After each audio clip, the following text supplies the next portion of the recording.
அவருடைய சரீரம் நமக்காக உடைக்கப்பட்டதுன்னா அப்போ உடல் ஆரோக்கியம் நம்முடையதுதான். எந்த பிசாசோ, எந்த மதத்தின் குரலோ, எந்த ரிலிஜியஸ் ஸ்பிரிட்டோ நம்மளை பார்த்து சுகம் உன்னுடையது இல்லை, கடவுள் தான் அவனுக்கு வியாதியை கொடுத்தாரு, நீ செத்து போறதான் கடவுளுக்கு மகிமை, இந்த மாதிரி பொய்கள் வந்தா தூக்கி கடாசுங்க. இதெல்லாம் பொய்யெல்லாம் ஏத்துக்கவே கூடாது. என் இயேசு அவர் சரீரத்து மேல என் வியாதியை சுமந்து கொண்டார். அவருடைய சரீரம் உடைக்கப்பட்டதுனால என் சரீரம் முழுமை அடைய அவர் ஒரு தயவை ஏற்படுத்தி இருக்கிறார். ஹல்லேலூயா. மார்க் 14 அதிகாரம் அதுடைய முதல் 10 வசனங்கள். 2 நாளைக்கு பின்பு புளிப்பில்லாத அப்பம் சாப்பிடுகிற பஸ்கா பண்டிகை வந்தது. அப்பொழுது பிரதான ஆசாரியரும் வேத பாரகரும் அவரை தந்திரமாய் பிடித்து கொலை செய்யும்படி வகை தேடினார்கள். ஆகிலும் ஜனங்களுக்குள்ளே கலகம் உண்டாகாதபடிக்கு பண்டிகையிலே அப்படி செய்யலாகாது என்றார்கள். இயேசு அரெஸ்ட் பண்ற இந்த சீனெல்லாம் ஆரம்பிக்குது. நடுவில் ஒரு ஸ்டோரி வருது பாருங்க. சில டைம் இது சம்பந்தம் இல்லாத ஸ்டோரி மாதிரி இருக்கும், ஆனால் அதிலேயே நம்ம சுவிசேஷத்தையும் பார்க்க முடியும், இயேசுடைய முழு மரணத்துடைய சாராம்சத்தையும் நம்ம பார்க்க முடியும். அந்த சம்பவம் தான் இது. பாருங்க 3வது வசனத்தில், அவர் பெத்தனியாவில் குஷ்டரோகியாக இருந்த சீமோன் வீட்டிலே போஜனம் பந்தி இருக்கையில் ஒரு ஸ்திரீ விலையேற பெற்ற நலதம் என்றும் உத்தம தைலமுள்ள வெள்ளை கல் பரணியை கொண்டு வந்து அதை உடைத்து அந்த தைலத்தை அவர் சிரசின் மேல் ஊற்றினாள். அப்பொழுது சிலர் தங்களுக்குள்ளே விசனமடைந்து, இந்த தைலத்தை இப்படி வீணாய் செலவழிப்பானேன், இதை 300 பணத்துக்கு அதிகமான கிரயத்துக்கு விற்று தரித்திரருக்கு கொடுக்கலாமே என்று சொல்லி அவளை குறித்து முறுமுறுத்தார்கள். இயேசு அவர்களை நோக்கி, அவளை விட்டுவிடுங்கள், ஏன் அவளை தொந்தரவு படுத்துகிறீர்கள்? என்னிடத்தில் நற்கிரியை செய்திருக்கிறாள். தரித்திரர் எப்போதும் உங்களிடத்தில் இருக்கிறார்கள், உங்களுக்கு மனதுண்டாகும் போதெல்லாம் நீங்கள் அவர்களுக்கு நன்மை செய்யலாம், நானோ எப்போதும் உங்களிடத்தில் இரேன். இவள் தன்னால் இயன்றதை செய்தால் நான் அடக்கம் பண்ணப்படுவதற்காக எத்தனமாக என் சரீரத்தில் தைலம் பூச முந்திக் கொண்டாள். இந்த சுவிசேஷம் உலகத்தில் எங்கே பிரசங்கிக்கப்படுமோ அங்கங்கே இவளை நினைப்பதற்காக இவள் செய்ததும் சொல்லப்படும் என்று மெய்யாகவே உங்களுக்கு சொல்லுகிறேன் என்றார். அப்பொழுது 12 ஒருவனாகிய யூதாஸ் காரியத்து என்பவன் அவரை பிரதான ஆசாரியர்களுக்கு காட்டி கொடுக்கும்படி அவர்களிடத்திற்கு போனான். என்ன சம்பவம் இது? இது ஏன் ரொம்ப முக்கியமானது? ஏசு கிறிஸ்து பெத்தனியான்ற ஒரு ஊர்ல சீமோன் அப்படின்ற ஒருத்தர் குஷ்டரோகியா இருந்திருக்கிறாரு, சுகமாயிட்டார். நிச்சயமா இயேசு கிறிஸ்துவால சுகத்தை பெற்றுக்கொண்டவராக இருக்கலாம். அவருடைய வீட்டில் சாப்பாடு அரேஞ்ச் பண்ணியிருக்கிறாங்க. அப்படி சாப்பாடு அரேஞ்ச் பண்ணும்போது பார்த்தீங்கன்னா ஒரு லேடி வர்றாங்க. ஒரு வெள்ளை பரணி, ஒரு ஆலபாஸ்டர் பாக்ஸ், அதில் ரொம்ப விலை உயர்ந்த தைலம், எக்ஸ்பென்சிவ் பர்ஃப்யூம். எந்த அளவுக்கு எக்ஸ்பென்சிவ்னா ஒரு வருஷத்துடைய கூலியாக அது. உங்களுடைய ஒரு வருஷத்துடைய சம்பளத்தை யோசிச்சு பாருங்க, எவ்வளோ அதிகமாக இருக்கும், அது எவ்வளோ வேல்யூபிளானது, நமக்கு அது எவ்வளோ வேல்யூபிளானது. ஒரு வருஷத்துடைய சேலரியை இந்த அம்மா சேர்த்து வச்சு வாங்கின மாதிரி அவ்வளோ விலை உயர்ந்ததை எடுத்துகிட்டு வந்து அதை உடச்சி மூடியை திறந்து லைட்டாக அப்படி தேய்ச்சிட்டு போகல, அந்த அம்மா உடச்சி ஊற்றிட்டாங்க. அப்படின்னு அர்த்தம், எல்லாம் உங்களுக்கு தான் ஆண்டவரே, என்னையும் நான் அர்ப்பணிக்கிறேன், இந்த எண்ணெயும் நான் அர்ப்பணிக்கிறேன் அப்படின்ட்டு முழுசாக ஆண்டவருக்கு அர்ப்பணிச்சிடுறாங்க. அர்ப்பணித்த உடனே அங்கே இருக்கிறவங்களுக்கு ஒரே முறுமுறுப்பு பாருங்க. இயேசு கிறிஸ்துவ அவங்க பெருசாக நினைக்கல, அந்த தைலத்தை தான் பெருசாக நினைக்கிறாங்க. நம்மகிட்ட இருக்கிற பொருட்களை விட, எல்லா பொருளாதாரத்தை விட இயேசு கிறிஸ்து தான் மேலானவர். அவங்க அந்த 300 பணத்துக்கு வாங்கப்பட்ட அந்த பொருளை ரொம்ப யோசிக்கிறாங்க. சே, இப்படி வேஸ்ட் பண்ணிட்டாலே, இதை விற்று ஏழைங்களுக்கு கொடுத்துருந்தா எவ்வளோ நல்லா இருந்திருக்கும். இவங்க பெரியவர் தான தர்ம கர்த்தாக்கள் மாதிரி பேசுகிறாங்க இவங்க எல்லாருமே. ஆனால் அங்கேருந்து யூதாஸ்ன்றவனே பணத்தை திருடுறவன். நிறையா தடவை திருட்டுத்தனத்தில் இருக்கிறவங்க தான் கர்த்தருக்காக கொடுக்கும் போதோ, இல்லை ஆராதனைக்கு செலுத்தும் போதோ, இல்லை சபைகளுக்கு காணிக்க தசமபா தரும்போதோ ரொம்ப குற்றப்படுத்துறது. காரணம் என்னன்னா, ஒரு பண ஆசை அப்படின்றது நம்மளை கர்த்தருக்கு கொடுக்க விடாது. அப்போ பண ஆசை பிடிச்ச ஒருத்தன் தான் அங்கேருந்து அந்த மாதிரி வார்த்தைகளெல்லாம் நிறையா பேசிகிட்டு இருக்கிறான். எல்லாரும் கூட சேர்ந்து அவனும் பேசுகிறான். இதை ஏன் நீங்கள் விற்றுருக்க கூடாது, ஏன் ஏழைகள் கொடுத்துருக்க கூடாதுன்னு இயேசு கிறிஸ்து சொல்கிறாரு. ஏழைகள் எப்போவுமே உங்க கூட தான் இருப்பாங்க. அப்படின்னா அர்த்தம், இயேசு கிறிஸ்து ஏழை இல்லை. எத்தனை பேர் பார்க்க முடியுது அதில்? ஏழை இல்லை, ஏழைங்க எப்போவுமே இருப்பாங்க. நான் கொஞ்ச நாளில் மறிக்க போகிறேன், அப்புறம் அடக்கம் பண்ணுறதுக்காக தான் இந்த அம்மா இந்த எண்ணெயை கொண்டு வந்தாங்க. அந்த காலத்தில் பாருங்கள், யூத கலாச்சாரத்தில் ஒரு மனுஷன் மறித்து அடக்கம் பண்ணப்பட்ட பிறகு 3வது நாள் இந்த மாதிரி விலை உயர்ந்த தைலங்கள், நிறைய வித ஸ்பைசஸ், இது எல்லாத்தையும் எடுத்துட்டு போய் அவருடைய சரீரத்து மேல ஊற்றி விட்டு சொல்லுவாங்களாம், எப்பவுமே உங்களை எங்க ஞாபகத்தில் வச்சுக்கிறோம். we want to treasure you, we want to keep your memory. உங்களை நாங்க மறக்க மாட்டோம், நீங்க எப்பவுமே வேணும். அப்ப இதெல்லாம் preservation. அந்த வார்த்தையை சொல்லுங்க எல்லாருமே. preservation, பராமரித்து பாதுகாக்கிறதுக்கான அடையாளம். அப்போ ஒருத்தர் மேல தைலத்தை ஊத்துனா என்ன அர்த்தம்? நீங்க எப்பவுமே நீங்க என் கூடன்ற மாதிரி உங்களை நான் ஞாபகம் வச்சுக்குவேன். I treasure you. நான் உங்களை ஒரு பெரிய விலை உயர்ந்த ஒரு வஸ்துவாக நான் கருதுகிறேன். வஸ்துன்றது பதில் என்னது? ரொம்ப விலை உயர்ந்தவர் நீங்கள் எனக்கு. நீங்கள் ஒரு ட்ரெஷர், நீங்கள் எனக்கு ஒரு புதையலை போல உங்களை நான் வேல்யூ பண்ணுறேன் அப்படின்னு அர்த்தம். என்ன அருமையாக இருக்குது இந்த ஸ்டோரியில். இந்த அம்மா இயேசுவை பார்த்து சொல்கிறாங்க. இந்த அம்மா இயேசுவை பார்த்து சொல்கிறாங்க பாருங்க, நல்ல ஞாபகம் வச்சுங்க. இவங்க யார் தெரியுமா? யோவான் 12ஆம் அதிகாரத்தை பார்த்தீங்கன்னா அவங்க பேர் நம்மளுக்கு கொடுத்துருக்குது, மரியாள். மார்த்தாளுடைய சகோதரி, லாசருடைய சகோதரி மரியாள் தான் இவங்க. மரியாள் இயேசுவை பார்த்து சொல்கிறாங்க, நீங்கள் மரிக்க போறீங்க. ஏன்னா இவங்க எப்பவுமே இயேசுடைய பாதத்தில் உட்காந்து வசனத்தை கேட்கறதுனால ஒரு நாள் ஒரு வெளிப்பாடை பெற்றுக்கொண்டாங்க. இயேசு கிறிஸ்து மரிக்க போறாருன்னு இவங்களுக்கு தெரியும். அதனால இவங்க என்ன சொல்றாங்க? உயிர்த்தெழ போறது அந்த அம்மாவுக்கு தெரியும். ஏன் எப்படி நம்ம சொல்ல முடியும்னா, உயிர்த்தெழுதல் அன்னைக்கு போய் இந்த எண்ணெயெல்லாம் எடுத்துட்டு போய் பூச முடியாம நின்றுட்டு இருந்தாங்க ஸ்திரீகள். ஆனா மரியாள் போகவே இல்லை. ஏன்னா அவருடைய பாதத்தில் உட்கார்ந்து வசனத்தை கேட்கும்போது இவங்க ஏற்கனவே புரிஞ்சுக்கிட்டாங்க, இவர் மரிக்க போறார், 3ஆவது நாள் உயிர்த்தெழ போறார். அப்ப அடக்கம் பண்ணும் போது இந்த 3ஆவது நாள்ல போய் நம்ம கொஞ்சம் கௌரவம் செலுத்துறோமே, அதை இப்பவே செஞ்சிடலாம், ஏன்னா இவர் உயிர்த்தெழுகிறவர். அப்ப இவங்களுடைய உள்ள என்னன்னா, இயேசுவே நீங்க எப்பவுமே எனக்கு வேணும், உங்களை நான் விட போறதில்லை, நீங்க எப்பவுமே எனக்கு சொந்தம், ஐ வில் ட்ரெஷர் யுவர் மெமரின்னு சொல்லி அந்த தைலத்தை ஊத்துனாங்க. இயேசு கிறிஸ்து சொல்றாரு, நீ என்ன ஞாபகப்படுத்தும்படி இதை செஞ்ச, உன்னை ஞாபகப்படுத்தும்படி நான் எல்லாருக்கும் இன்ஸ்ட்ரக்ட் பண்றேன். எங்கெல்லாம் சுவிசேஷம் பிரசங்கிக்கப்படுதோ அங்கெல்லாம் நீ செஞ்சதை அவங்க சொல்லணும் அப்படின்றார். அப்போ இது ரொம்ப முக்கியமான ஒரு சம்பவம். 4 காஸ்பிள்ஸ்லயுமே இந்த மாதிரி ஒரு சம்பவம் இருந்தே இருக்குது. லூக்கா புஸ்தகத்தில் இருக்கிறது கலிலேயால நடந்தது. அது ஒரு வேசித்தனம் பண்ணிட்டு இருந்த ஒரு ஸ்திரீ செஞ்சது. அவங்களையும் மரியாளையும் கன்ஃபியூஸ் பண்ணிடாதீங்க. மரியாள் வேற, வேசித்தனம் பண்ணி ஒரு தைலத்தை எடுத்துட்டு வந்தவங்க அவங்க வேற. கன்ஃபியூஸ் பண்ணிக்காதீங்க இந்த 2 விஷயங்களை. அப்போ 4 காஸ்பிள்ஸ்லுமே ஏதாவது ஒரு சம்பவம் இப்படி இருக்குது. ஒரு ஸ்திரீ விலை உயர்ந்த ஒரு தைலத்தை எடுத்துட்டு வந்து அந்த பரணியை உடைச்சு அவருக்கு அபிஷேகம் பண்ணி அவரை கனப்படுத்துறதை நம்ம பார்க்குறோம். ஏன் சுவிசேஷம் பிரசங்கிக்கப்படுற எல்லா இடத்துலையும் இதை பேசுங்கன்னு அவர் ஏன் சொன்னார்னா, இதுலேயே ஒரு சுவிசேஷ செய்தி இருக்குது, இதுலேயே இயேசு கிறிஸ்துடைய மரணத்தையும் நம்ம பார்க்க முடியும். இப்போ நம்ம இந்த வசனத்தை படித்தோம் இல்லையா, உங்களுக்கு நான் எக்ஸ்பிளைன் பண்ணுறேன் பாருங்க. இது நடந்தது பெத்தனியால. பெத்தனின்ற வார்த்தைக்கு அர்த்தம் வேதனை இல்லைன்னா பாடுகளின் வீடுன்னு அர்த்தம். House of suffering. பெத்தனினா என்னது? ஹவுஸ் ஆஃப் சஃபரிங், வேதனை இடம். அங்க அந்த வீட்டு எஜமான் பேர் வந்து சீமோன். சீமோன் அப்படின்னா ஷெமா, கேளுங்கள் அப்படின்ற வார்த்தையுடைய ரூட்ல இருந்து வருது. இந்த கேளுங்கள் அப்படின்றது தான் நியாயப்பிரமாணத்துடைய ஷார்ட் ஃபார்ம். கேளுங்கள் கேளுங்கள் அப்படின்னு தான் நியாயப்பிரமாணத்துடைய சம்மரி ஆரம்பிக்குது. அப்போ சீமோன் எதுக்கு அடையாளம்? நியாயப்பிரமாணத்துக்கு கீழே இருந்து கர்த்தரை சேவிச்ச இஸ்ரவேல் ஜனத்துக்கு அடையாளமா இருக்கிறார். அது மட்டும் இல்ல, இவர் ஒரு லெப்பரா இருந்தார், இவர் ஒரு குஷ்டரோகியா இருந்தார். குஷ்டரோகம் பாவத்துக்கு அடையாளம். எப்படி குஷ்டரோகம் நம்ம நேசிக்கிற நம்ம குடும்பத்தோடு நம்மளை பிரிச்சிருதோ, பாவம் பரலோக குடும்பத்தை விட்டு நம்மை பிரிச்சது. எப்படி குஷ்டரோகம் ஒரு கொடிய நாற்றத்தோடு இருக்கிற வியாதியோ, பாவம் எங்க போனாலும் தீமையை விளைவிக்கிற ஒரு விஷயமாக இருக்கிறது. எப்படி இந்த குஷ்டரோகம் பரவுமோ, இது ஒரு தொற்று வியாதின்னு சொல்றோம் இல்லையா, எப்படி பரவுதோ பாவமும் பரவும். அதனால தான் சரியான பிள்ளைங்க கூட நம்ம பிள்ளைங்க சேரணும்னு சொல்லி நம்ம விருப்பப்படுறோம். 4ஆவதா பாருங்க, குஷ்டரோகம் கொஞ்சம் கொஞ்சமா அந்த மனுஷனுடைய உயிரை தின்னு, அவன் சரீரத்தை தின்னு அவனை கொன்னே போட்டுரும், தனிமையில போய் சாவான். பாவம் அப்படிதான் செய்யும்.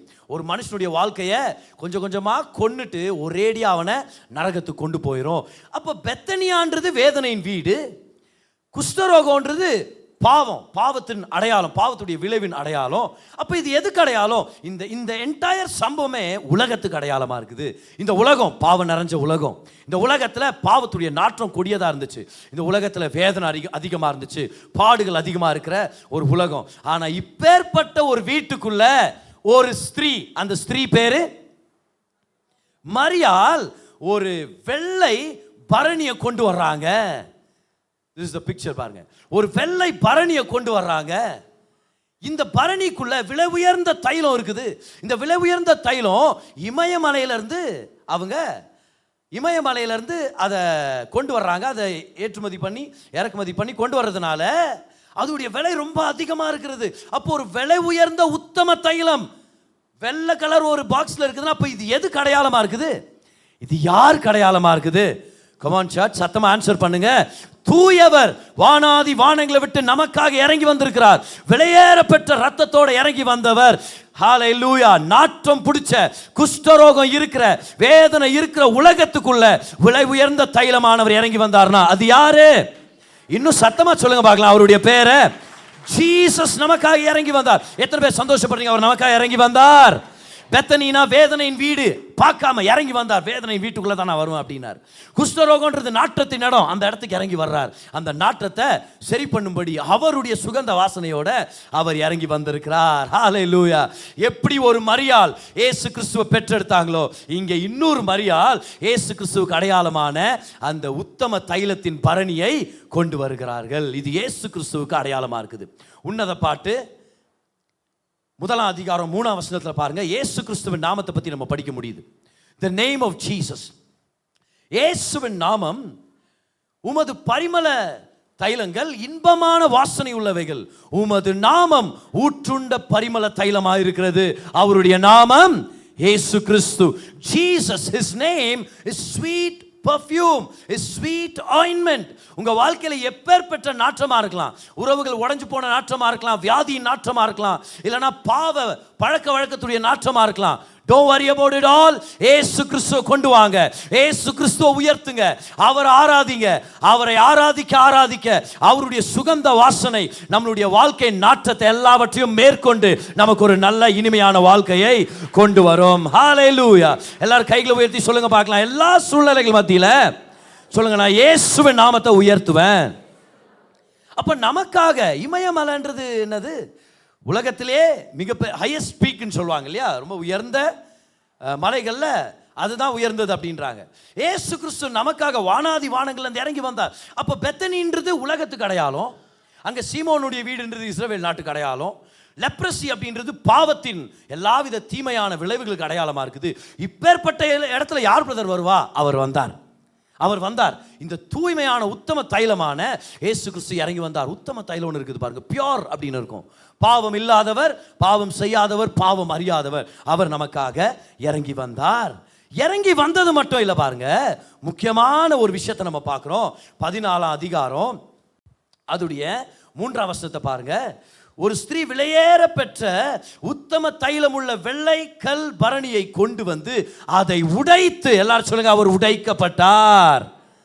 Not only did he come into this world of pain and suffering, he was broken for your sake. He was broken for my sake. அவர் உங்களுக்காக எனக்காக உடைக்கப்பட்டார். அவர் உடைக்கப்பட்டது நிமித்தம் தான் அவருடைய சுகந்த வாசனை நம்மை நிரப்புகிறது. அவர் உடைக்கப்பட்டதனால தான் ரட்சிப்பு. அவர் உடைக்கப்பட்டதனால தான் நமக்கு ஆசீர்வாதம். அவர் உடைக்கப்பட்டதனால தான் நமக்கு நன்மை. சத்தமா ஆமென் சொல்லுங்க. இந்த நேரத்தில் எல்லாரும் சொல்லுங்க, அவர் உடைக்கப்பட்டதனால என் வாழ்க்கை சீரமைக்கப்படுகிறது. ஹல்லேலூயா. Because he was broken, our life can be healed, our life can be made whole. இன்னைக்கு அவர் எப்படியெல்லாம் உடைக்கப்பட்டார், எந்த வகையிலெல்லாம் நமக்காக பாடுபட்டார்னு ஒரு சில விஷயங்களை உங்களோட நான் பகிர்ந்துக்கிறேன். எல்லாரும் இந்த விஷயங்களுக்குள்ள நம்ம வரலாமா? முதலாவது வாங்க, Matthew chapter 26 and verse number 26. இயேசு கிறிஸ்து உடைக்கப்பட்டார். அதுதான் இன்னைக்கு நம்முடைய செய்தி. நமக்காக உடைக்கப்பட்டார். உடைக்கப்பட்ட வெள்ளைக்கல் பரணி அவர்தான், அந்த பரிமள தைலமும் அவர்தான். பாருங்க மத்தேயு 26:26. முதலாவது உடைக்கப்பட்டது எது? அவர் போஜனம் பண்ணுகையில் இயேசு அப்பத்தை எடுத்து ஆசீர்வதித்து அதை பிட்டு சீஷர்கள் கொடுத்து, நீங்கள் வாங்கி புசியுங்கள், இது என்னுடைய சரீரமா இருக்கிறது. அதை பிட்டு he broke the bread and he said, take and eat, for this is my body. அவருடைய சரீரம் நமக்காக உடைக்கப்பட்டது. இப்போ அவருடைய எலும்புகள் முறிக்கப்படல, உடைக்கப்பட்டதுனால் லிட்டரலா யோசிக்காதீங்க. அவருடைய சரீரம் நமக்காக வியாதியையும் வேதனையும் ஏற்றுக்கொண்டது அப்படின்னு சொல்றேன் நான். ஏசாயா 53 அதிகாரம் அதோடைய 4 வசனத்தை பாருங்க. அவருடைய சரீரம் எவ்வளவு கோரமா உடைக்கப்பட்டதுன்றதை நம்ம பார்க்க போறோம் பாருங்க. மெய்யாகவே அவர் நம்முடைய பாடுகளை ஏற்றுக்கொண்டு நம்முடைய துக்கங்களை சுமந்தார். இப்ப நிறைய பேர் இதை எப்படி பாடிட்டாங்க, படிச்சுட்டாங்கன்னா, அப்போ மனதளவுல வேதனை தான் எடுத்துக்கிட்டார். அவரு பாடுகளை ஏற்றுக்கொண்டார், துக்கங்களை சுமந்து கொண்டார்னு வந்துருச்சு. துக்கம்னா என்ன? மன ரீதியானது. அப்போ யாருமே சுகத்துக்காக பிலீவ் பண்ணல பாருங்க. ஒரு காலத்துல சபையில சுகம்லாம் கிடைக்காது, இந்த சுகம் அளிக்கிற பிரசங்கியார்கள் எல்லாம் பிசாசு கிட்ட இருந்து வந்தவங்க அப்படியெல்லாம் பிரசங்கம் பண்ணிட்டாங்க.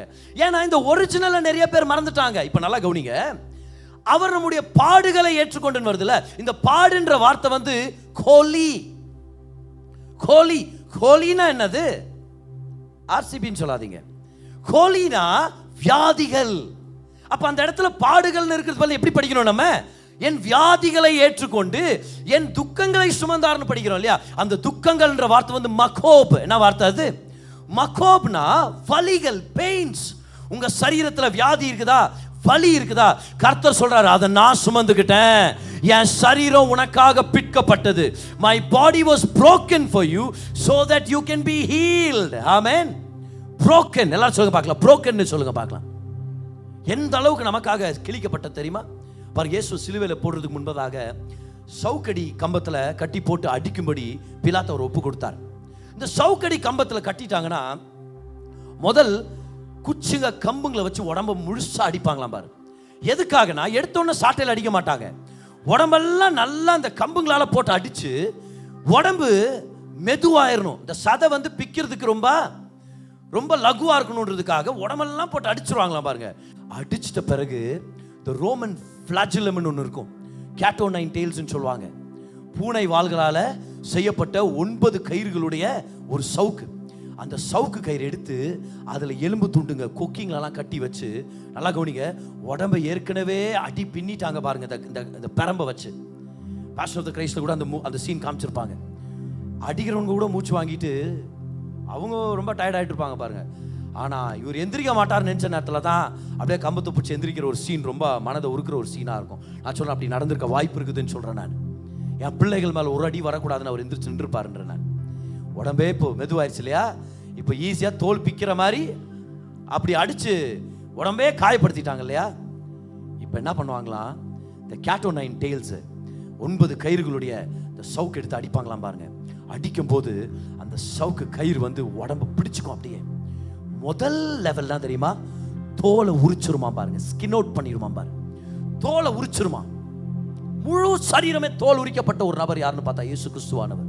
எப்படி கத்தியிருப்பார், எப்படி ஒரு வலி அனுபவிச்சிருக்கிறார் பாருங்க நமக்காக. வலிகள்ன்ற வார்த்தையை நம்ம பார்க்கிறோம். He carried our pains and our diseases. தோல் உரிக்கப்பட்ட பிறகு அடுத்தது என்னது? சதை. விடமாட்டாங்களாம் பாருங்க. இப்ப போட்டு அடிக்கும் போது அந்த கொக்கிங்க போய் சதை துண்டுங்களை கிழிச்சு அங்கங்க தொங்க விடுமா பாருங்க. அப்படியே சிந்தி கிடக்குமா சதையுடைய துண்டுகள். எந்த அளவுக்கு அடிப்பாங்கன்னா, ஒரு சில பேர் சவுக்கடியிலே செத்து போயிருவாங்களாம். ஹிஸ்டரி சொல்லுது, பல பேர் சவுக்கடி வாங்கியே செத்து போயிருப்பாங்க. அவ்வளோ கொடூரமா இருக்குமா. யாருக்குமே சவுக்கடியும் கொடுத்து சிலுவையும் கொடுக்க மாட்டாங்களாம். அது சாத்தியம். நிறைய பேரால் அது அனுபவிக்க முடியாதான் பாருங்க. சவுக்கடியிலே செத்து போயிருவாங்களாம். அப்பேற்பட்ட ஒரு கொடூரமான ஒரு தண்டனை பிலாத்து ஏன் தெரியுமா 2யும் கொடுத்தார் இயேசுவுக்கு? சவுக்கடி கொடுத்து இவரை விட்டுலான்னு நினைச்சாரு.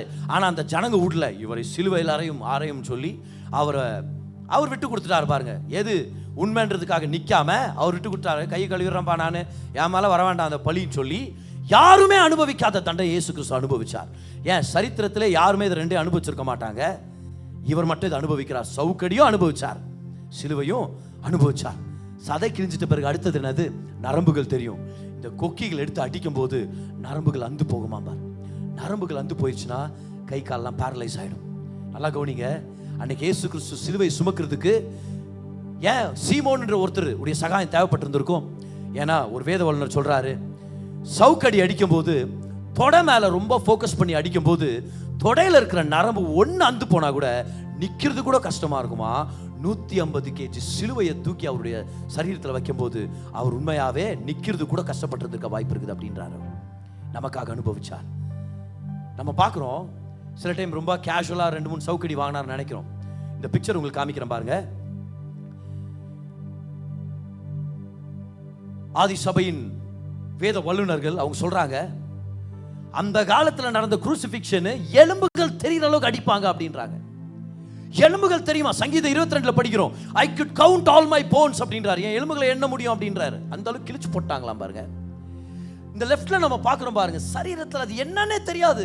ஏசாயா புத்தகத்தில் பார்க்கிறோம், அவரை பார்க்கும்போது ஒரு அழகே தெரியலையா. அப்படின்னு அர்த்தம், மனுஷன் மாதிரியே தெரியலையா. ஏதோ ஒரு மிருகத்தை போட்டு ஒரு இடத்துல ஒரு மிருகத்துடைய கறி துண்டை போட்டு அடிச்சு வச்சிருக்கிறாங்க அந்த மரத்து மேலன்ற மாதிரி இருந்துச்சாம் பாருங்க. இது மனுஷனா, இது என்னன்னே தெரியலையா பாருங்க. அப்படி நமக்காக அனுபவிச்சார் பாருங்க. இந்த வசனத்தை பாருங்க, சங்கீதம் 129:3. சங்கீதம் 129 அதோடைய 3ஆம் வசனத்துல இயேசு கிறிஸ்து இந்த சங்கீதத்துல பாடுகிறார். இது ஒரு மெசியானிக் சாம், தீர்க்க தரிசனமா எழுதப்பட்டது. அவர் சொல்றாரு, உழுகிறவர்கள் என் முதுகின் மேல் உழுது தங்கள் படைச்சால்களை நீளமாக்கினார்கள். அடட, உழுகிறவர்கள், நிலத்தை உழுகிறவர்கள் கேள்விப்பட்டிருக்கிறோமா இல்லையா? பெரிய பெரிய ஆயுதங்களை வச்சு, பெரிய பெரிய டூல்ஸை வச்சு நிலத்துல பெரிய பெரிய கோடுகளை போடுவாங்க தெரியுமா? ஃபரோஸ்ன்னு சொல்லுவோம் நம்ம. அப்பேற்பட்ட கோடுகளை முதுகுல போட்டாங்களாம். திரும்பி அந்த பிக்சரை பாருங்க. எலும்புகள் தெரிகிற அளவுக்கு சதை கிழிக்கப்பட்டிருந்தது. அவருடைய சரீரம் நமக்காக உடைக்கப்பட்டதுன்னா அப்போ உடல் ஆரோக்கியம் நம்முடையதுதான். எந்த பிசாசோ, எந்த மதத்தின் குரலோ, எந்த ரிலிஜியஸ் ஸ்பிரிட்டோ நம்மளை பார்த்து சுகம் முன்னுடையது இல்லை, கடவுள் தான் அவனுக்கு வியாதியை கொடுத்தாரு, நீ செத்து போறதான் கடவுளுக்கு மகிமை, இந்த மாதிரி பொய்கள் வந்தா தூக்கி கிடாசுங்க. இதெல்லாம் பொய்யெல்லாம் ஏத்துக்கவே கூடாது.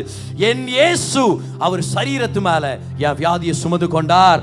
அவருடைய சரீரம் உடைக்கப்பட்டதுனால என் சரீரம் முழுமை அடைய அவர் ஒரு தயவை ஏற்படுத்தி இருக்கிறார். ஹல்லேலூயா. எல்லாரும் சொல்லுங்க, அவருடைய சரீரம் உடைக்கப்பட்டது, என் சரீரம் முழுமை அடையும். உங்க உள்ளத்து மேல கை வைங்க. எல்லாரும் சொல்லுங்க, என்னுடைய சரீரம், சொல்லுங்க, அவருடைய ஆலயமா இருக்குது.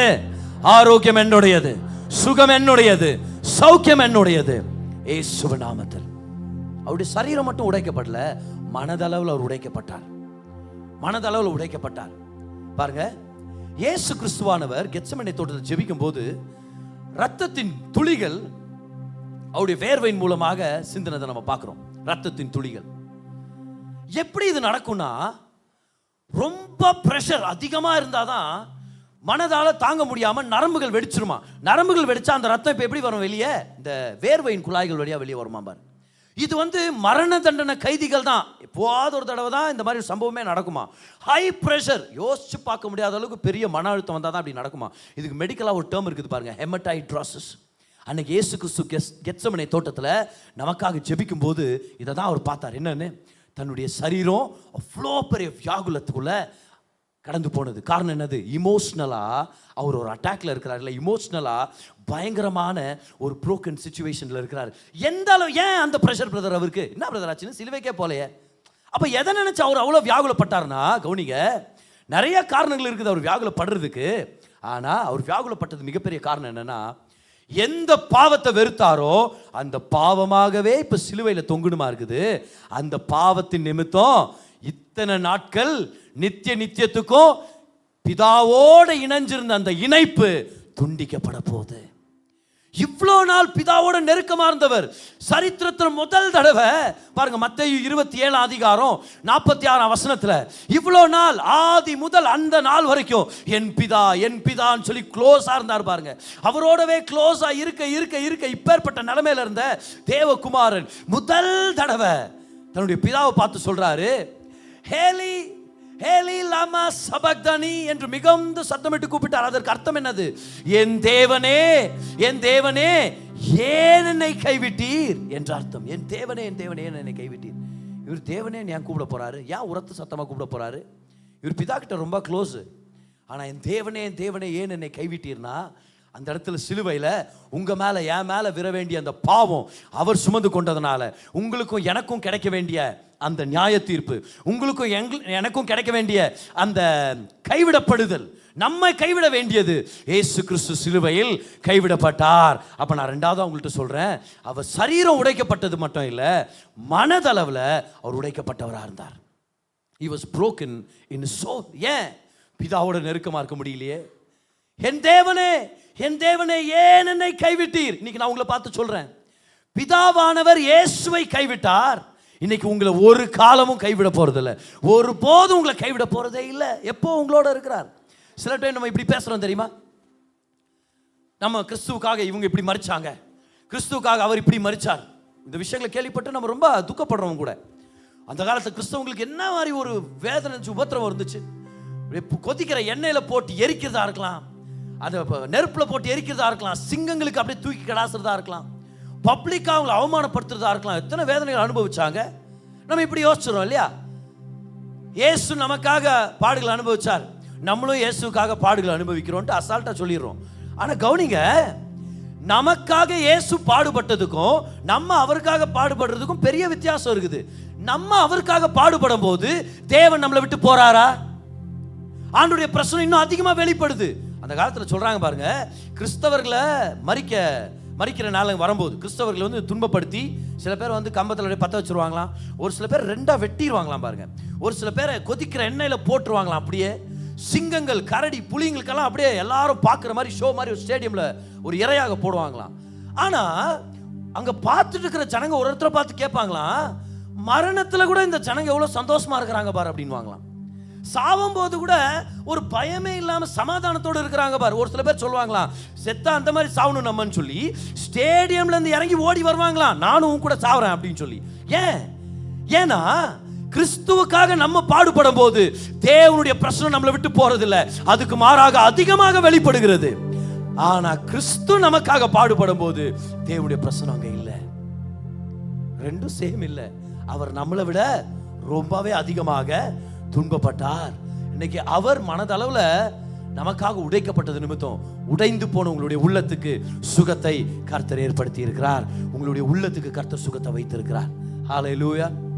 அவருங்க ஆத்துமாவை தேற்றுவார். அவருங்க ஆத்துமாவை தேற்றுவார். உடைந்து போன உள்ளத்தோட வந்திருக்கிறீங்களா? He will comfort you.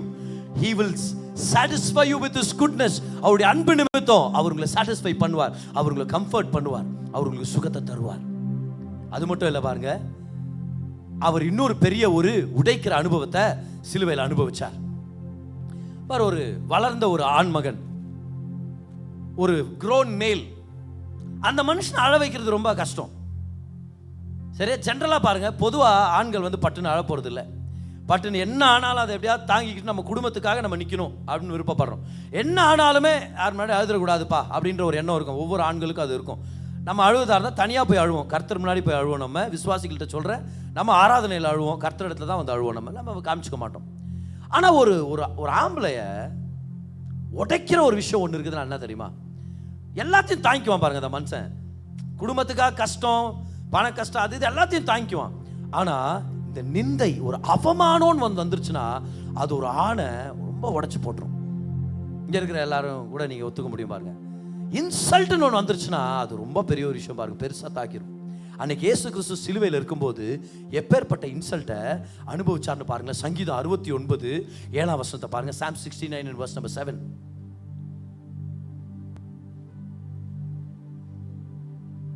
Psalm 69 verse number 7.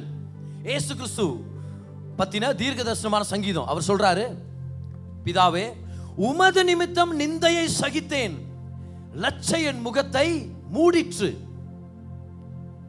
என் சகோதரருக்கு வேற்று மனுஷனும் என் தாயின் பிள்ளைகளுக்கு அந்நியனுமானேன்.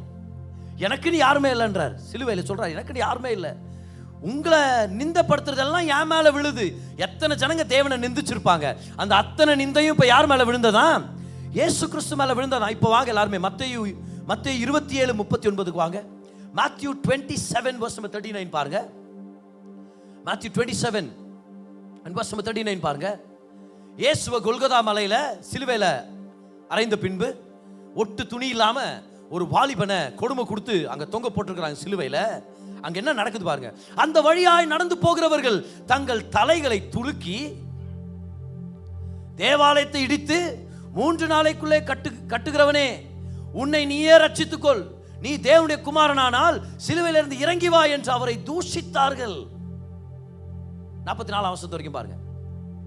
அப்படியே பிரதான ஆசாரியரும் வேத பாரகரும் மூப்பரும் பரியாசம் பண்ணி, பப்ளிக்கான ஒரு பரியாசம் பாருங்க. மற்றவர்களை ரட்சித்தான், தன்னைத்தானே ரட்சித்துக் கொள்ள திராணி இல்லை. இவன் இஸ்ரவேலின் ராஜாவானால் இப்பொழுது சிலுவையிலிருந்து இறங்கி வரட்டும், அப்பொழுது இவனை விசுவாசிப்போம். தன்னை தேவனுடைய குமாரன் என்று சொல்லி தேவன் மேல் நம்பிக்கையா இருந்தானே, அவர் இவன் மேல் பிரியமா இருந்தால் இப்பொழுது இவனை ரட்சிக்கட்டும் என்றார்கள். அடுத்தது பாருங்க, யார் அவரை நிந்திச்சதுன்னு சொல்லி, அவரோட கூட சிலுவையில் அறையப்பட்ட கல்லரும் அந்தபடியே அவரை நிந்தித்தார்கள். நான் சொன்னேன்ல, ஒரு மனுஷனை உடைச்சிரும் ஒரு விஷயம்னா நிந்தை, அவமானம் ஒரு மனுஷனை உடைச்சு போட்டும் பாருங்க. இப்ப சங்கீதம் 69க்கு திரும்பியும் வரலாம். 19 வசனத்துக்கு வாங்க. இயேசு கிறிஸ்து சொல்றாரு, தேவரீர் என் நிந்தையையும் என் வெட்கத்தையும் என் அவமானத்தையும் அறிந்திருக்கிறீர்.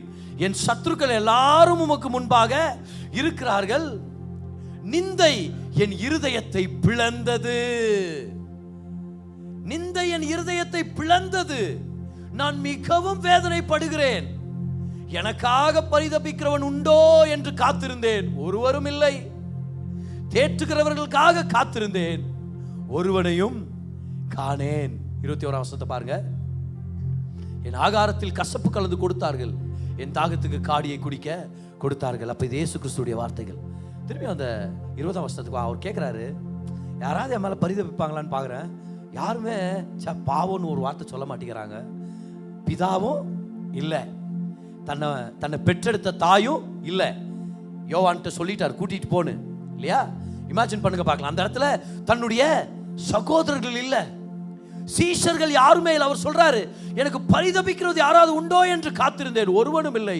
தேற்றுகிறவர்களுக்கு காத்திருந்தேன், ஒருவனையும் நான் காணேன். அந்த முதல் ஸ்டேட்மெண்ட் பாருங்க, நிந்தை என் இருதயத்தை பிளந்தது. ஏதிங்க பார்க்கலாம், அவருடைய இருதயம் நிஜமாகவே பிளந்தது. His heart was literally broken. அதான் ஒரிஜினல் ஹீப்ரூட அர்த்தம். தமிழ் ரொம்ப சூப்பரா அதை கொண்டு வந்துட்டாங்க. His heart was literally broken. Jesus was heartbroken on the cross. எந்த அளவுக்கு நிந்தைய அவமானத்தை அவர் அனுபவிச்சிருந்தார்னா, இருதயம் அப்படியே பிளந்திருக்கும்.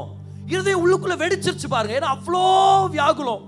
எங்க அப்பா என்னோட இல்ல, யாரும் என்னோட இல்ல, நான் ஒரு வாலிப பையன், 33 வயசு, நிர்வாணப்படுத்தி என் உடம்பெல்லாம் கிழிஞ்சு போய் சதை தொங்கிட்டு இருக்குது, எலும்பெல்லாம் கவுண்ட் பண்ண முடியுது, போற வரவெல்லாம் தப்பே பண்ணாத என்ன பரியாசம் பண்றான், என்ன நிந்திக்கிறான், அவமானப்படுத்துறான்னு சொல்லி மனதளவுல உடைஞ்சு போனது மட்டும் இல்ல, இருதயம் பிளந்தது.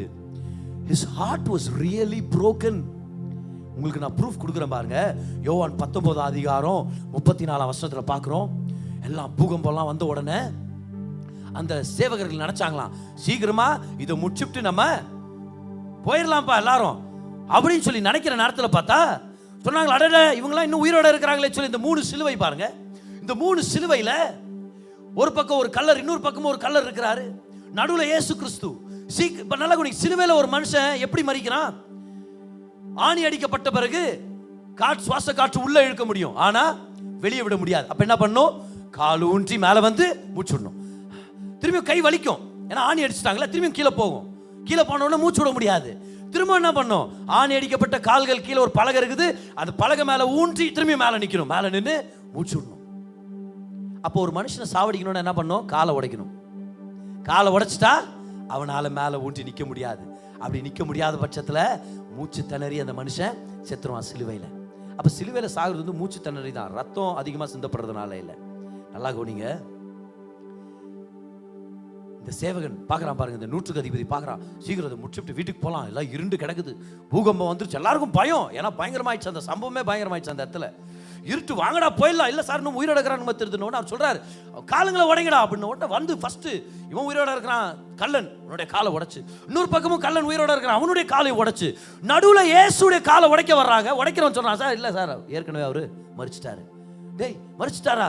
எப்படா சாத்தியம்? ஏன்னா சிலுவையில் வந்து 2-3 நாள் உயிரோட இருப்பாங்க, கஷ்டப்பட்டு மூச்சுட்டு 2 ரொம்ப கொடூரமான மரணம் பாரு. அது இவ்வளவு சீக்கிரம் மரிக்கிறதே ஒரு அதிசயம். தான் உயிர் மேல அதிகாரம் உடையவரால் மட்டும்தான் அப்படி மரிக்க முடியும். ஆனா இயேசு கிறிஸ்து அனுப்பி விட்டார் பாருங்க, பிதாவே என் ஆவியை உம் கரங்களில் ஒப்படைக்கிறேன்னு சொல்லி அவர் தலை வணங்கி ஆவியை அவர் அனுப்பி வச்சிட்டார். ஆனா விஷயம் பாருங்களேன், இயேசு கிறிஸ்துடைய கால்களை உடைக்கல, ஏன்னா அவர் ஏற்கனவே மரிச்சு போயிருந்தார்.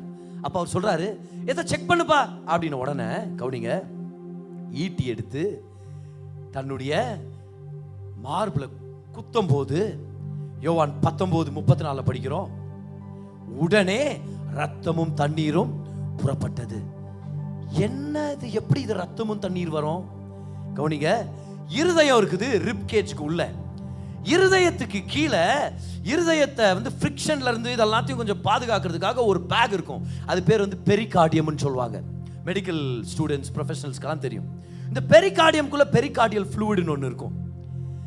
அதை குத்துனா பெரிகார்டியல் ஃப்ளூயிட் தான் வரும், தண்ணி மாதிரி தான் வரணும், ரத்தம் வர வாய்ப்பே இல்லை. இப்போ அதை தான் இவங்க குத்துனாங்க. ரத்தம் எங்க இருந்து வந்துச்சு? தண்ணி வந்தா கரெக்ட், அப்படிதான் சாத்தியம். ரத்தம் எங்க இருந்து வந்துச்சு?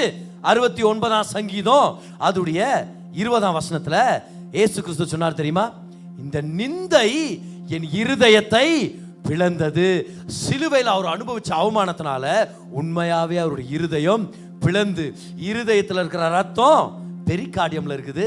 இப்ப பெரிகார்டியம் குத்துன உடனே ரத்தமும் தண்ணீரும் வெளியே வருது.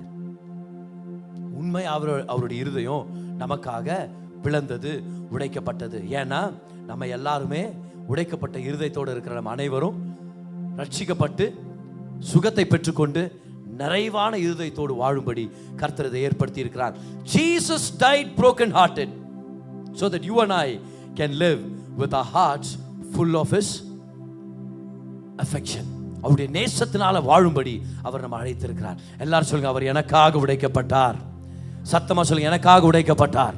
முதலாவது அவருடைய சரீரம் உடைக்கப்பட்டது ஆரோக்கியத்துக்காக. இரண்டாவது மனதளவில் உடைக்கப்பட்டார். அது எதுக்காக? மனதளவில் நம்ம எல்லாருமே இமோஷனலா நம்மளுடைய சோல் உடைய ரெல்ம்ல நம்மளுடைய ஆத்துமாக்கள் தேற்றுதலை பெற்றுக்கொள்ளும்படி கர்த்தர் இதை ஏற்படுத்தினார். மூன்றாவதா பார்க்கிறோம், லிட்ரலாவே அவருடைய இருதயம் பிளந்தது. லிட்ரலா அவருடைய இருதயம், his heart was literally broken. இன்னைக்கு அவருடைய பாடுகள் தான் நம்முடைய உடைக்கப்பட்ட இருதயத்துக்கு ஆரோக்கியம் சொல்றேன். அன்னைக்கு டாக்டர் டிஜிஎஸ் தினகரன் அவர் வாலிபனா இருந்தபோது தற்கொலை பண்ணி சாகணும்னு போற நேரத்தில் இயேசு கிறிஸ்துவின் பாடுகளை பற்றி தெரிஞ்சவர் என்னன்னு சொன்னாரு? அவருடைய பாடுகள் என் உடைந்த உள்ளத்தை சுகமாக்கினதுன்னு சொன்னார்ல. இன்னைக்கு இயேசு கிறிஸ்துவின் பாடுகளை அவர் அனுபவிச்ச பாடுகளை தியானிக்கிறது நம்ம வந்திருக்கிறோமே. என்ன லாபம் பிரதர்னு கேட்டீங்கன்னா, நம்மளுடைய உடைக்கப்பட்ட உள்ளத்துல கர்த்தர் ஒரு சுகத்தை கொண்டு வருவார். அவருடைய உடைக்கப்பட்ட உள்ளம், அவருடைய உடைக்கப்பட்ட நிலை நம்மளுடைய வாழ்க்கையில 3 விஷயங்களை உடைச்சிருக்குதுன்னு சொல்றேன். The breaking that Jesus experienced on the cross also broke a few things in our life. What are the things that he broke? Number 1 பாருங்க, John chapter 19 verse number 24. 3 விஷயங்கள் உடைக்கப்பட்டதை நம்ம பார்க்கிறோம். John 19 verse number 24, 23 and 24 பாருங்க. இயேசு கிறிஸ்து சிலுவையில் இருக்கும்போது அவருடைய வஸ்திரங்களை எடுத்து ஒவ்வொரு சேவகனுக்கு ஒவ்வொரு பங்காக 4 பங்காக்கினார்கள். They divided its clothes into 4 portions. அங்கேயும் எடுத்தார்கள். அந்த அங்கி தையல் இல்லாமல் மேலே தொடங்கி முழுவதும் நெய்யப்பட்டதாக இருந்தது. ஆனால் கவுனிங்க, வஸ்திரம்ன்றது நீதி கிடையாலும் ரட்சிப்பு கிடையாலும். ரட்சிப்பின் வஸ்திரம் பார்க்கிறோம், நீதியின் சால்வைன்னு பார்க்கிறோம். 4ஆக பிரிச்சு கொடுத்தாங்கன்னா என்ன அர்த்தம்? நல்லா கவுனிங்க, இயேசு கிறிஸ்து நமக்காக சிலுவையில் நிர்வாணமாக்கப்பட்டார். ஏன்னா பாவம் நம்ம அத்தனை பேரையும் நிர்வாணமாக்கிருச்சு. பாவம் நம்மள நிர்வாணிகளா மாத்திருச்சு. ஆதாம் ஏவாள் பாவம் பண்ணதுனால நிர்வாணிகளானாங்க, மகிமை அற்றவர்களானாங்க. இயேசு கிறிஸ்து சொல்றாரு, பாவத்தினால் வந்த அந்த நிர்வாணத்தை நான் ஏற்றுக்கொள்றேன், என்னுடைய நீதியை உங்களுக்கு வஸ்திரமா கொடுக்கிறேன்னு சொல்லி 4 பங்காக பிரிச்சு கொடுத்தார். உலகத்தின் 4 திசைக்காக அவர் தன்னுடைய நீதியை, ரட்சிப்பை நமக்காக வழங்கி இருக்கிறார். ஹல்லேலூயா. அப்ப முதலாவது என்னது? அவர் உடைக்கப்பட்டதனால எனக்கு ரட்சிப்பு உண்டாயிருக்கிறது. 4 டைரக்ஷனுக்கும் ஆண்டவருடைய ரைச்சஸ்னஸ் இன்னைக்கு அவைலபிளா இருக்குது. ரெண்டாவது பாருங்க, இவர் மரிச்ச நேரத்தில் என்ன நடந்துச்சு? Matthew 27 verse number 51. மத்தேயு 27 அதுடைய 51ஆம் வசனத்தை பாருங்க. 51ஆம் வசனம், 27 51 பாருங்க. அப்பொழுது தேவாலயத்தின் திரைச்சீலை மேல் தொடங்கி கீழ் வரைக்கும் 2ஆக கிழிந்தது, பூமியும் அதிர்ந்தது, கண்மலைகளும் பிளந்தது. அப்ப இங்கேயும் நிறைய உடைக்கப்படுறதை பார்க்கணும், கிழிக்கப்படுறதை பார்க்கணும். பரிசுத்த ஸ்தலத்துக்கும் மகா பரிசுத்த ஸ்தலத்துக்கும் நடுவே ஒரு திரைச்சீலை இருந்தது, ஒரு பெரிய ஸ்கிரீன், ஒரு வேல். இந்த வேல் எந்த அளவுக்கு பெருசுனா பாருங்க, இது கிட்டத்தட்ட 6 ஸ்டோரி பில்டிங். 6 கட்டடம் ஒரு பில்டிங் இருந்துச்சுன்னா 6 என்ன சொல்றது பேரு, அடுக்கு மாடி இல்லையா? 6 ஸ்டோரி பில்டிங், அவ்வளோ உயரம் உள்ளது. அது அதோடைய வெயிட் பார்த்தீங்கன்னா 1000கணக்கான கிலோ அந்த ஸ்கிரீனுடைய வெயிட். அதை சாலமன் தேவாலயத்துக்கு கொண்டு வரும்போது யானைகளை வச்சு தான் கொண்டு வந்தாராம். அதை இன்ஸ்டால் பண்ணணும்னு வரும்போது அந்த ஸ்கிரீன் எல்லாம் கிட்டத்தட்ட ஒரு 5 மெட்டீரியல்ல செஞ்சிருக்கிறாங்க. ரொம்ப திக்கா இருக்குமா பாருங்க, இது யாராலுமே கிழிக்கவே முடியாது. இது அப்பேற்பட்ட திரைச்சீலை. இது கீழ இருந்தே கிழிக்க முடியாது, மேல இருந்து யார் கிழிச்சிருப்பா? யார் கிழிச்சிருப்பா? யோசிச்சு பாருங்க பார்க்கலாம்.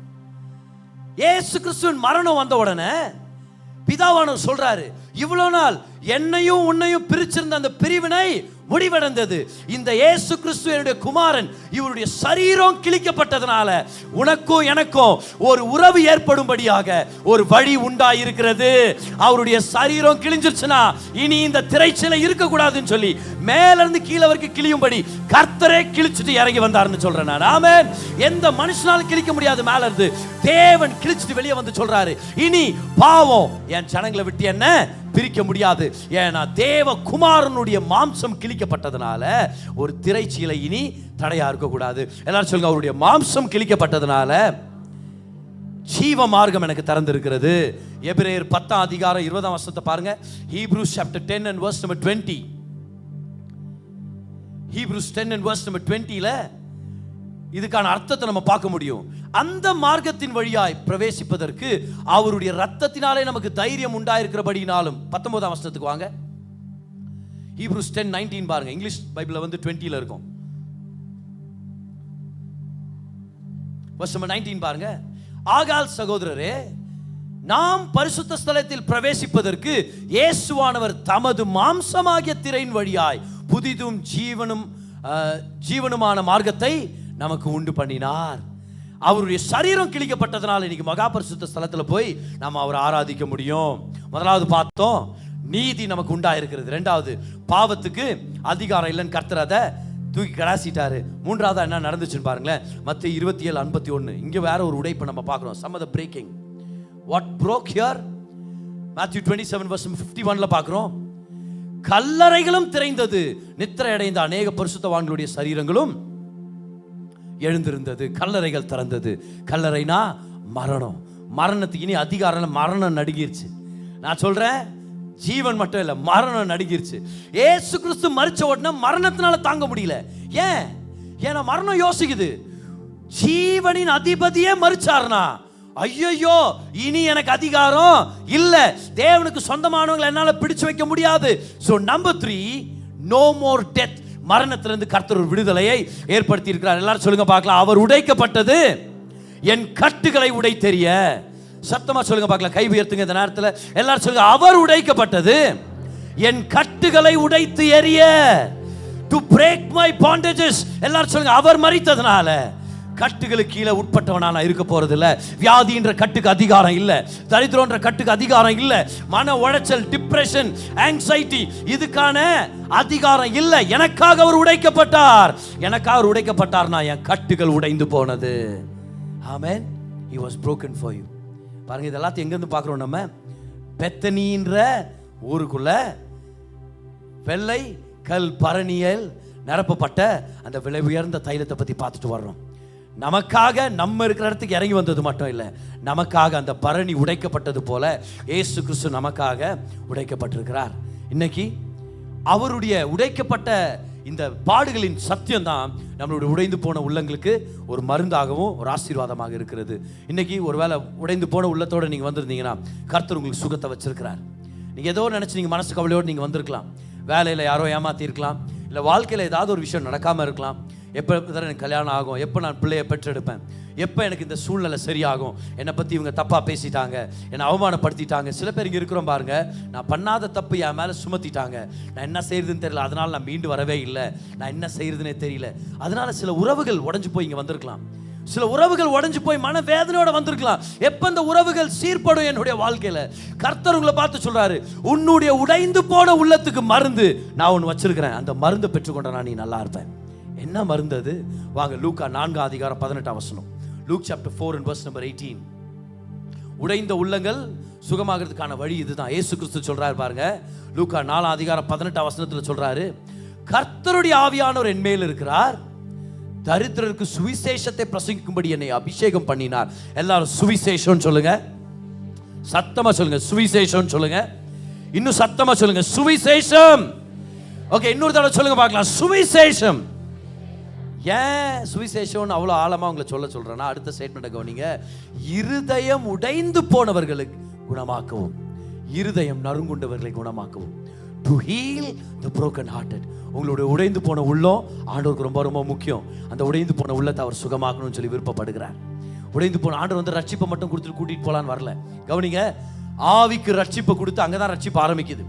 ஆவியை ரட்சிக்கிறார், புதிதாக மாத்துகிறார், தேவ சாயல திரும்ப கொடுத்துறார். இந்த இடத்துல மனதளவில் திரும்பி நம்மளை கட்டுகிறார், நம்ம காயங்களை கட்டி நம்மை ஆற்றி நமக்கு பலனை கொடுக்கிறார். சரீரத்தையும் கர்த்தர் சுகமாக்கி நம்மை பலப்படுத்துகிற தேவனா இருக்கிறார். சுவிசேஷத்தினால தான் ஒரு மனுஷனுடைய உள்ளம் கட்டப்படும். இன்னைக்கு சுவிசேஷத்தை கேளுங்க. சுவிசேஷனா என்னது?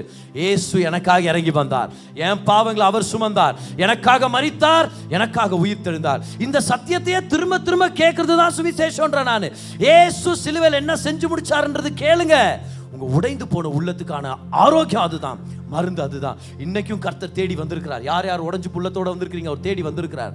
ஒரு சில பேர் ரொம்பவே உடஞ்சு போய் வந்திருக்கிறோம், அதை வெளியே நம்ம சொல்ல முடியல.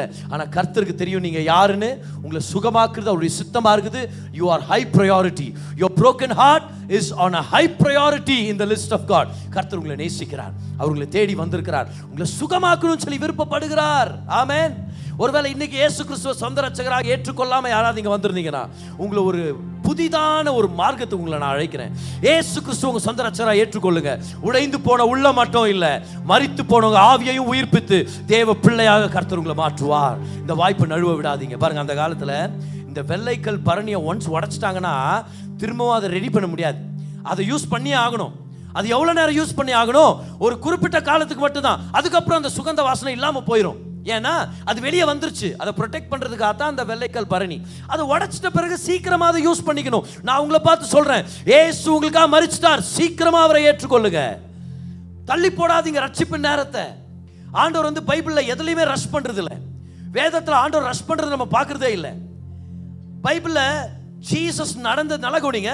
தேவன் ஓடினது நம்ம பார்க்கறதே இல்லை. ஒரே ஒரு இடத்தை தவிர தேவன் ஓடினதாக ஒரு படம் இருக்குது. அது எந்த படம்? தேவன் ஓடினது மாதிரி நமக்கு ஒரு பிக்சருக்கு தேவன் கொடுத்துருக்கிறார். தேவன் ஓடினார். அது எப்போ தெரியுமா? கெட்டகுமாரன் வீட்டுக்கு வரும்போது தூரத்திலிருந்தே தன் மகனை பார்த்து மனதுருகி அவன் தகப்பன் அவனை பார்த்து ஓடி போய் தன் கழுத்தை கட்டி கொண்டு முத்தம் கொடுத்தார். சால்வேஷன் வரும்போது God is rushing. சால்வேஷன் ரட்சிப்புன்னு வரும்போது கர்த்தர் ரஷ் பண்றார். சகேவை பார்த்து சொல்றார், சகேவே இறங்கி வா, இன்னைக்கு உன் வீட்டில் சாப்பிட வர, இறங்கி வா, வீட்டை சுத்தம் பண்ணு, டைம் கச்சா அடுத்த வாரம் வர்றேன் அப்படின்னு சொல்ல. ரெஸ்யூமை கொடுத்துட்டு போ, ஐ வில் கால் யூ அப்படின்னு சொல்ல. நான் வர்றேனா இல்லைன்னு கன்ஃபார்ம் பண்றேன், என் செக்ரட்டரிட்ட பேசு, யுதாஸ் அப்பாயின்மெண்ட் கொடுத்துருன்னு சொல்லவே இல்லை. இன்னைக்கு எல்லாரும் இன்னைக்குன்னு சொல்லுங்க பார்க்கலாம். பரணி உடைக்கப்பட்டாச்சு, சீக்கிரமா பயன்படுத்திங்க. ஏசு மரிச்சிட்டார், அவருடைய வருகை சமீபமா இருக்குது. இந்த கிருபையின் காலத்துல, பூமியில கிருபையின் காலத்துக்கு ஒரு முடிவு இருக்குது. ஆனா இரண்டாம் வருகைக்கு அப்புறம், ரகசிய வருகைக்கு அப்புறம் நித்திய நித்தியமும் கிருபை தான், அதில் எந்த வித சந்தேகமும் இல்லை. ஆனால் ரட்சிக்கப்படுறதுக்குன்ட்டு இப்போதான் நமக்கு ஒரு வாய்ப்பு இருக்குது. இந்த வாய்ப்பை நல்லா பயன்படுத்திங்கன்னு சொல்கிறேன் நான். இன்னைக்கும் பிதாவானவர் தேடிட்டு இருக்கிறார். யார் அது உடஞ்சு போன உள்ளத்தோட வந்திருக்கிறது, யார் அது துக்கத்தோட வந்திருக்கிறது, யாரை சுகமாக்கலாம், யாரை பலப்படுத்தலாம், யாரை தூக்கி நிறுத்தலாம். பாருங்க, பைபிள் ஒரு அருமையான வசனம் இருக்குது பாருங்களேன். நெளிந்த நாணலை உரியாதிருப்பார், மங்கி எரியும் விளக்கை அணையாதிருப்பார். ஒரு விளக்கு மங்கி எரிஞ்சிச்சுன்னா என்ன பண்ண, நம்மளுக்கு என்ன தோணுது? இது சும்மா இப்படி எரியுது, இப்படி ஊதி விட்டுறலாமான்னு தோணுதா இல்லையா? நம்மளுக்கு பசங்களாக இருந்தால் ஊதியே விட்டுருவாங்க, கரெக்டா இல்லையா? கேண்டில் ஏன் அப்படி ஆச்சு? இல்லை, அது அப்படியே மங்கி ஒரு மாதிரி பண்ணிச்சு, அதை ஊதி விட்டேன் நான். ஒரு செடி ஏற்கனவே இப்படி எப்படி எப்படி உடஞ்சி இப்படிலாம் போகிற நேரத்தில் நம்ம என்ன தூக்கி போட்டலாம் அந்த செடியன்னு. ஆனால் கர்த்தர் எவ்வளோ நல்லவர் பாருங்க. மங்கி எரியாத விளக்கே அணையாதவர்னா, ஒரு மனுஷனுடைய நம்பிக்கை மங்கி போகும்போது என்ன சொல்லி பார்க்குறாரு? எப்படியாவது அந்த மனுஷனை தேற்றி ஆறுதல் படுத்தி தூக்கி நிறுத்தலாமான்னு தான் கர்த்தர் பார்த்துட்டு இருக்கிறார். இன்னைக்கு கர்த்தர் இந்த பூலோகத்துக்கு வந்திருக்கிறார். அன்னைக்கு பெத்தனின்ற பட்டணத்துக்குள்ள வெள்ளைக்கல் பரணி விலை உயர்ந்த உத்தம தைலமாக இறங்கி வந்தாரே. இன்னைக்கு வேதனையின் வீடாகிய உங்களுடைய உள்ளம், உங்க குடும்பம், உங்களுடைய வேலை இடம், உங்களுடைய வாழ்க்கை, உங்க திருமணமா இருக்கலாம். Maybe that is a house of suffering today, but this alabaster box is in your house today. இந்த வெள்ளைக்கல் பரணி, இந்த விலை உயர்ந்த தைலமானவர் உங்களுக்கு அவைலபிளா இருக்கிறார். எப்பேற்பட்ட நாட்டமாக இருந்தாலும் அவருடைய சுகந்த வாசனை எல்லாவற்றையும் மேற்கொண்டு உங்களை ஜெயிக்க வைக்கும்னு சொல்கிறேன். நான் உங்கள்கிட்ட கேட்குறேன், would you open up your heart, receive the gospel and receive healing for yourself? சுவிசேஷத்தை கேட்கறது தான் உடைந்த உள்ளத்துக்கான மருந்து. ரட்சிக்கப்பட்ட பிறகு கூட ஒரு சில டைம் உடைஞ்சு போகிற நிலைமைகள் வரும். அப்போ என்ன பண்ணணும்? திரும்பவும் வந்து சுவிசேஷத்தை தான் கேட்கணும். திரும்பியும் வந்து எனக்காக இயேசு என்ன செஞ்சார், எனக்காக எப்படி மரித்தார், எவ்வளோ பாடுகள் அனுபவிச்சார், அதுதான் நமக்கு நம்முடைய ஆத்துமாக்களுக்கு மருந்தாக இருக்கிறது. இன்னைக்கும் கர்த்தர் கேட்குறார், யார் அது எனக்காக இன்னைக்கு என்ன தேடி வந்திருக்கிறது? யாரு? உள்ள உடஞ்சு போனவங்க யாரு? அவங்களுக்கு நான் சமீபமா இருக்கிறேன், அவங்கள காப்பாத்துறேன், அவங்கள நான் உயர்த்துறேன். ரொம்ப வருஷங்களுக்கு முன்பதாக ஒரு யுத்தம் நடந்துச்சு. அந்த யுத்தத்தில் வீட்டில் இருக்கிற நிறைய வாலிப பிள்ளைகள் ஆர்மியில் போய் சேர்ந்தாங்க. அதில் ஒரு தகப்பன், அவர் பேர் வந்து மிஸ்டர் ஹார்ட்மேன். மிஸ்டர் ஹார்ட்மேன் தன்னுடைய பிள்ளையை அனுப்பி வச்சார். யுத்தம் நடந்துட்டு இருக்குது, நிறைய பேர் மரிச்சிட்டு இருக்கிறாங்க. ஒரு நாள் இவருக்கு மனசு கேட்கல, யுத்தம் நடக்கிற இடத்துக்கே போயிட்டார். அங்கே இடத்துக்கு போய் சோல்ஜர்ஸ் எல்லாம் ரிப்போர்ட் ஆகிற இடத்த கண்டுபிடிச்சிட்டார். அங்கே போய் கேட்குறாரு, என் பிள்ளை இங்கே வந்தானா, என் பிள்ளை இந்த ரெஜிமெண்ட்டை சேர்ந்த வந்தானா கேள்விப்பட்டேன், என் பிள்ளையை நான் பார்க்கணும், I want to see my son John, நான் பார்த்தாகணும் அப்படின்றார். அவங்க சொல்கிறாங்க, ஐயா சாயங்காலம் ஆயிடுச்சு, இன்னைக்கு யுத்தத்துக்கு போனவங்க திரும்பி வந்தவங்க யார் யாருன்னு அட்டெண்டன்ஸ் எடுக்கும்போது உங்கள் மகன் தான் பேரை கூப்பிடும் போது ஆன்சர் பண்ணல, எங்களை மன்னிச்சிருங்க, மோஸ்ட்லி உங்கள் மகன் மறிச்சு போயிருக்க வாய்ப்பு இருக்குது. எங்களால் இப்போ போய் ஒன்றும் கண்டுபிடிக்க முடியாது. இவர் சொன்னாரா, அப்படி நடக்கக்கூடாது, நான் மகனை கண்டுபிடிப்பேன், நான் மகனை கண்டுபிடிப்பேன். அவங்க டிஸ்கரேஜ் பண்ணாங்களா, போகாதீங்க, யுத்த பூமி, எதிரியானவர்கள் அங்கே தான் உட்கார்ந்து இருப்பாங்க, யாரையா சுட்டு தள்ளுறதுக்கு வெயிட் பண்ணிட்டு இருப்பாங்க, போகாதீங்க. இல்லை நான் போவேன். உண்மையாக நடந்த சம்பவம் பாருங்க. இந்த பெரியவர் நான் கையில் ஒரு விளக்கு எடுத்துட்டு இந்த சாயங்கால நேரத்தில் யுத்த பூமிக்கு போய் சேர்ந்துட்டார். அங்கே போய் பார்க்குறாராம் பாருங்க, ஒருத்தருடைய முகமாக பார்த்துட்டே வராராம். இது என் மகன் இல்லை, இது என் மகன் இல்லை, இது என் மகன் இல்லை. இருட்டு நேரம் எடுத்து பாப்பா, இது என் மகன் இல்லை, இது என் மகன் இல்லை. பார்த்துட்டு இருக்கிற நேரத்தில் காத்தடிச்சு அந்த விளக்கு அணைஞ்சிருச்சு. லேண்டர்ன், கையில் ஒரு லேண்டர்ன் பிடிச்சிருக்கிறார் பாருங்க, அது அப்படியே அணைஞ்சிருச்சு. இப்போ என்ன பண்ணுறது, என்ன பண்ணுறது? இவர் கூப்பிட ஆரம்பிச்சாராம், John Hartman, your father calls to you. John Hartman, your father calls to you. அப்பா வந்திருக்கிறப்பா. ஜான் எங்க இருக்கிற, ஜான் எங்க இருக்கிற? ஏதாவது ஒரு சத்தம் கேட்குமா பாருங்க. ஐயோ எங்க அப்பா வரமாட்டாரா, யாரும் கத்துவாங்களாம். ஐயோ அது எங்க அப்பாவா இருக்க கூடாதா? நிறைய பேர் காயப்பட்டு விழுந்து கிடப்பாங்களாம் பாருங்க. இவருக்கு ப்ரையாரிட்டி இவருடைய மகன் தான். அப்படியே தேடி தேடி தேடி போறாராம் பாருங்க. இருட்டு, கூப்பிடுறது நிப்பாட்டவே இல்லை. கொஞ்சம் நேரத்துக்கு அப்புறம் ஒரு சத்தம் கேட்சான், அப்பா நான் இங்கே தான் இருக்கிறேன்ப்பா அப்படின்னு. ஓடி போய் மகனை தோள் மேலே போட்டு சுமந்துட்டு போனார். பெரியவர் தான்.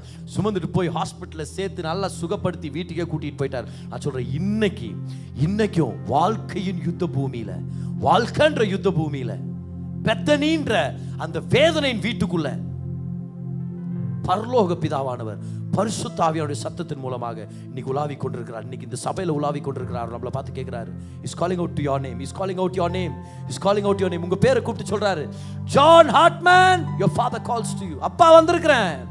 எப்பேற்பட்ட காயமா இருந்தாலும் சுகமாக்குறதுக்கு அப்பா வந்திருக்கிறேன். உன்னை விட்டு கொடுக்க மாட்டேன், மரணத்துக்கு விட்டு கொடுக்க மாட்டேன், தோல்விக்கு நான் உன்னை விட்டு கொடுக்க மாட்டேன், நீ அழிஞ்சு போறதுக்கு நான் விட்டு கொடுக்க மாட்டேன், உன் வாழ்க்கை நாசமா போக நான் விட மாட்டேன். உன்னை பார்த்து எல்லாம் ஓவர்ன்றானுங்க, நீ கூப்பிட்ட உடனே நீ ஆன்சர் பண்ணலன்றாங்க, உன் கதை முடியுதுன்றாங்க. ஆனா தேவன் சொல்றாரு, நான் வந்துட்டேன்னா உன் கதை முடியல, நான் உன்னை வாழ வைக்க வந்திருக்கிறேன், உன்னை உயர்த்த வந்திருக்கிறேன், உன்னை சுகமாக்க வந்திருக்கிறேன், உன் ஆத்மாவை தேற்றும்படி வந்திருக்கிறேன். இந்த பிளஸ்ட் குட் ஃப்ரைடே அன்னைக்கு, இந்த பெரிய வெள்ளிக்கிழமை அன்னைக்கு கர்த்தர் நம்மளை பார்த்து சொல்றாரு, உடைக்கப்பட்ட உள்ளமுடைய உன்னை நான் நேசிக்கிறேன், உனக்காக நான் உடைக்கப்பட்டேன், நான் உடைக்கப்பட்டது நிமித்தம் நீ முழுமையாக வாழ முடியும், நான் உடைக்கப்பட்டது நிமித்தம் உன் கட்டுகள் உடைக்கப்பட முடியும், நான் உடைக்கப்பட்டதுனால உன் வாழ்க்கையில அன்பு, சந்தோஷம், ஆசீர்வாதம், பரலோக நேசத்தோட நீ வாழ முடியும். ஒருவேளை நீங்க அன்பு அனுபவிக்காத ஒரு பிள்ளையா நீங்க இருக்கலாம். பிரதர், எங்க அப்பாவோட அன்பை நான் அனுபவிக்கல பிரதர். சில பேர் இங்க வந்திருக்கிறீங்க பாருங்க, நான் ஒரு நல்ல ஜென்யூன் அன்பை நான் அனுபவிச்சது இல்லை பிரதர். சில பேர் ஏமாற்றப்பட்டிருக்கிறோம், சில பேர் காயப்பட்டிருக்கிறோம், ஒரு சில பேர் உங்களை பயன்படுத்திட்டு உங்களை சுக்குநூறா உடைச்சு தள்ளிட்டு போயிட்டாங்க. கர்த்தர் உங்களை பார்த்து சொல்றாரு, John Hartman, your father calls to you. இன்னைக்கு உங்க பக்கத்துல வந்து அவர் கேட்கிறாரு, அப்பா வந்துட்டேன், அப்பா வந்துட்டேன், நீ மட்டும் என்ன தூக்குங்க ஆண்டவரே, சரி பண்ணுங்க ஆண்டவரே நீ சொல்லிட்டேனா, ஆண்டவர் சொல்லார், உடைஞ்சு போன உள்ளத்தை நான் சுகமாக்குவேன், ஏன்னா உனக்காக நான் உடைக்கப்பட்டேன். வெள்ளைக்கல் பரணி, விலை உயர்ந்த உத்தம தைலம், ஆனா நமக்காக உடைக்கப்பட்டார், நமக்காக உடைக்கப்பட்டார். அவர் உடைக்கப்பட்டார். நீங்க எவ்வளோ தெரிஞ்சுக்கிறீங்களோ அவ்வளோ உங்க உடைக்கப்பட்ட நிலையை கர்த்தர் சுகமாக்குவார். The more you know he was broken, the more his brokenness makes you whole. What a beautiful testimony, what a beautiful gospel story. அவர் உடைக்கப்பட்டதை பார்க்க பார்க்க நம்மளுடைய உடைக்கப்பட்ட நிலை சுகமாய் கொண்டே இருக்கும். இன்னைக்கு அவர் உங்களுக்காக உடைக்கப்பட்டிருக்கிறார். கவலைப்படாதீங்க, உங்க கண்ணீரை துடைப்பார். மனம் கசந்து ஒரு சில பேர் அழுதுட்டு இருக்கிறத நான் பார்க்குறேன்.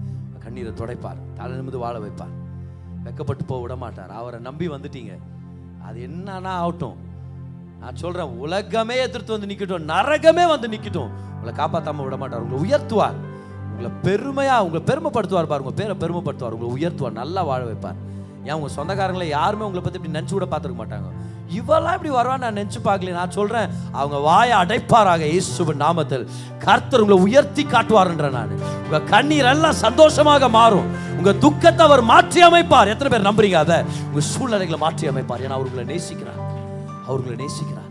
இந்த சிலுவையுடைய இன்னைக்கு நம்மளுடைய தியானத்துல பார்த்தோம், வெள்ளைக்கல் பரணி, உத்தம தைலம், ஆனா நமக்காக உடைக்கப்பட்டார். உடைக்கப்பட்டது நிமித்தம் உடைக்கப்பட்ட நம்ம எல்லாருமே நீதிமான்களாக்கப்பட்டு ஆத்துமாக்களில் சுகத்தை பெற்றுக்கொண்டு சரீரத்தில் ஆரோக்கியத்தை பெற்று அவருக்காக வாழும். என்ன ஒரு அருமையான வார்த்தை! தேவன் தம்முடைய ஜனங்களுக்கு சுகத்தை கொடுக்கும்படி, செழிப்பை கொண்டு வரும்படி, சமாதானத்தை கொடுக்கும்படி அவருடைய பிரசங்கிக்கப்பட்ட வார்த்தையை பயன்படுத்துறார். இந்த பிரசங்கம் உங்களுக்கு ஒரு தீர்க்க தரிசனமான வார்த்தையை கொண்டு வந்திருக்கோம் அப்படின்னு சொல்லி நான் நம்புறேன். உங்களுடைய தேவைக்கேற்ற மாதிரி கர்த்தர் உங்களோட பேசியிருப்பார், உங்களை பலப்படுத்தி இருப்பார். நம்ம ஜெபிக்க போறோம். அதுக்கு முன்னாடி இந்த விஷயங்களை ஞாபகம் வச்சுங்க. தேவன் நல்லவர், அவர் உங்க மேல கிருபையா இருக்கிறார். நீங்க நல்லா இருக்கணும்னு சொல்லி அவர் விருப்பப்படுறார். உங்க வாழ்க்கையில நடக்கிற சகல காரியங்களையும் நன்மைக்கு எதுவாக அவர் திருப்பிட்டு இருக்கிறார். வாங்க ஜெபிக்கலாம். பிதாவே, உங்க தயவுக்காக நன்றி செலுத்துறோம். இந்த செய்தியை கேட்ட உங்க பிள்ளையை நீங்க தொடுங்க, ஆசீர்வதிங்க, நன்மையால நிரப்புங்க, பலத்தால நிரப்புங்க. அவங்களுக்கு என்ன தேவை இருக்குதுன்னு உங்களுக்கு தெரியும் ஆண்டவரே. மகிமையின் ஐஸ்வர்யத்தின்படி அந்த தேவைகளை சந்திங்க. உங்க குடும்பங்களை ஆசீர்வதிங்க, வழி நடத்துங்க, தொழில் ஆசீர்வதிங்க. ஒரு நன்மையிலும் குறைபடாதபடிக்கு நிறைவான ஆசீர்வாதங்களால் நிரப்புங்க. இன்னும் பல நன்மையான காரியங்களை செய்வீங்கன்னு எதிர்பார்க்கிறோம். பலப்படுத்துங்க. இயேசுவின் நாமத்தில் ஜெபிக்கிறோம் பிதாவே. ஆமென், ஆமென்.